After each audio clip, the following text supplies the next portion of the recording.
गीत प्रस्तुत किया गया और बहुत सुंदर विचार हम सबको श्रवण करने को मिले। जीवन का सार सद्गुरु ने जो है तो 8 बातों में बताया है। ये अष्ट महासद्गुण है: दया, क्षमा, सत्य, शील, गुरु भक्ति और वैराग्य। सबसे पहले मनुष्य को अपने जीवन में दयावान बनना चाहिए। जो व्यक्ति दयावान होता है, दूसरों पर करुणा करता है, दूसरों की रक्षा करता है, दूसरों की सेवा करता है, उस पर दया करने वाले तमाम सारे लोग मिल जाते हैं। जो दूसरे की रक्षा करता है, उसके भी रक्षक मिल जाते हैं। जो दूसरों की भलाई करता है, दूसरों के दुख तकलीफ को दूर करता है, वो दुखों से मुक्ति को प्राप्त कर लेता है। इसलिए हर व्यक्ति को चाहिए कि हम दयावान बने।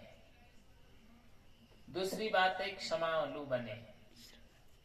क्षमा का तात्पर्य होता है अगर किसी से कोई काम बिगड़ जाता है या कोई अपराध हो जाता है, कोई गलती हो जाती है, तो उसको प्रताड़ित नहीं करना चाहिए, उसको माफ कर देना चाहिए। जो माफ कर देता है वो बड़ा होता है। जो सहन कर लेता है वही तो महान होता है। जैसे पृथ्वी होती है और पृथ्वी जो है तो सबकी सहन करती है। इसको कितना भी खोदो, मूंदो, रोंदो, लेकिन फिर भी ये चूं से मुंह नहीं करती और ठस से मस नहीं हुआ करती। ऐसे ही हमारा भी जीवन पृथ्वी की तरह सहनशील होना चाहिए। खोद खाद धरती सहे, काट कूट बन राय, और कटुक वचन साधु सहे और से सहा न जाए। पृथ्वी को आप कितना भी खोदते हैं, मुनते हैं और इसको रोनते हैं, लेकिन ये पृथ्वी चूं से मुंह नहीं करती और ठस से मस नहीं होती, सबकी सह लिया करती है। और काट कूट बन रहा है, वन की जंगल को कितना भी काटो लेकिन फिर भी वो कुछ नहीं बोलता है। इसी प्रकार से हमें भी चाहिए कि कोई हमको कटुक वचन कह दे या कोई हमारी उपेक्षा कर दे तो हमें उसको जो है तो उपकारी समझ करके और उससे अपने जीवन को सुधारने की कोशिश करना चाहिए, है ना। ये याद नहीं रखना चाहिए कि भाई जो है तो उसने हमको क्यों कह दिया। जैसे कोई व्यक्ति आपको ट्यूशन पढ़ाता है, आप अपने बच्चे को या बेटी को ट्यूशन पढ़ने के लिए भेजते हैं तो वहां वेतन देना पड़ता है, उसको पैसा देना पड़ता है, फीस जमा करनी पड़ती है, तब ट्यूशन पढ़ाता है। अगर कोई आपको मुफ्त में ट्यूशन पढ़ा रहा है तो उसको थैंक यू कहना चाहिए, धन्यवाद कहना चाहिए। ऐसे ही हमारे जीवन के सुधार के लिए अगर कोई अच्छी बात कहता है तो हमारे में अगर वो उपयोगी है तो उसको अपने जीवन में ग्रहण कर लेना चाहिए। अगर उपयोगी नहीं है तो समझ लेना चाहिए कि हमको सचेत कर रहा है, सावधान कर रहा है, ताकि हमसे भूल करके भी कोई गलती ना हो। अगर गलती रुलाती है तो राहें भी दिखाती है, मनुष्य गलती का पुतला है, ये अक्सर हो ही जाती है। करे जो ठीक गलती को उसे इंसान कहते हैं, और पराया दर्द अपनाए उसे भगवान कहते हैं। इसलिए पहली बात तो गलती करना ही नहीं चाहिए। अगर कहीं गलती हो भी गई है तो उसको सुधारने का संकल्प लेना चाहिए कि अब कभी दोबारा गलती हमसे नहीं होने पाए। तो इसलिए जीवन में क्षमालु होना, दया, क्षमा, सत्य का पालन करना, सत्य ही बोलना और सत्य में ही स्थिति बनाना। सत्य अपनी चेतना है, उसमें स्थित हो जाना, यही परम ज्ञानी के लक्षण होते हैं, परम भक्त के लक्षण होते हैं। शीलवान रहना, अपने स्वभाव को ठंडा रखना, बहुत तेज गरम खोपड़ी नहीं रखना।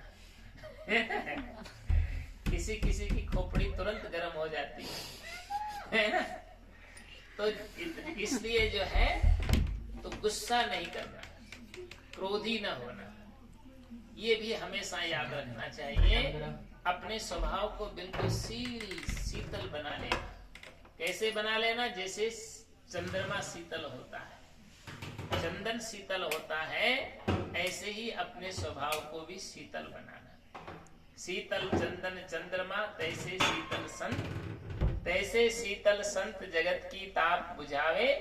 जो कोई आवे जरत मधुर मुख वचन सुनावे। रहत चलत मुस्कान ज्ञान की सुगंध लगावे। और तीन ताप मिट जाए संत के दर्शन पावे। पलटू ज्वाला उदर की रहे न मिटे तुरंत। और शीतल चंदन चंद्रमा तैसे शीतल संत। तो इसलिए जीवन में शीतल स्वभाव रखना, शीलवान होना। अरे बैठ जा बच्चा, इधर उधर कूदता है। तो शीतल चंदन चंद्रमा, इसलिए अपने स्वभाव को बिल्कुल शीलवान बनाना, उत्पाती ना होना, ये याद रखना है। तो दया, क्षमा, सत्य, शील और विवेक।